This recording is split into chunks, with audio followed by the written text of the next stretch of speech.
par rapport en fait aux protéines qui seraient mauvaises pour les reins. Est-ce que pour vous c'est quelque chose qui est réel ou est-ce que là aussi il y a un peu de finesse à trouver? Il y a beaucoup de finesse et c'est très compliqué. On ne peut pas en parler en 2 minutes comme ça par-dessus la jambe. Mais déjà, les personnes qui prennent des BCA, on les retrouve très souvent. Ça n'a absolument aucun intérêt. Par contre, les acides aminés essentiels, eux, effectivement, il faut les retrouver dans notre alimentation. C'est important. La plupart des gens sont sous-protéinés, aussi bien les sportifs que les non-sportifs.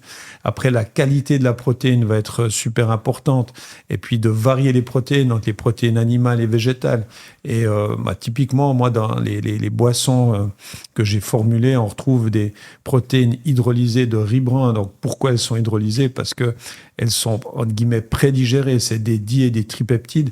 Et ça a un impact vraiment très, très efficace au niveau de la performance. Donc là aussi, il faut trouver un peu dans la jungle de tous ces aliments, de tous ces compléments, ce qui est vraiment utile. C'est exactement la même chose avec le collagène. Hein. Vous avez certains types de collagène n'auront absolument aucun effet parce qu'ils ne sont pas hydrolysés, alors que d'autres le sont et ont vraiment un impact très, très intéressant.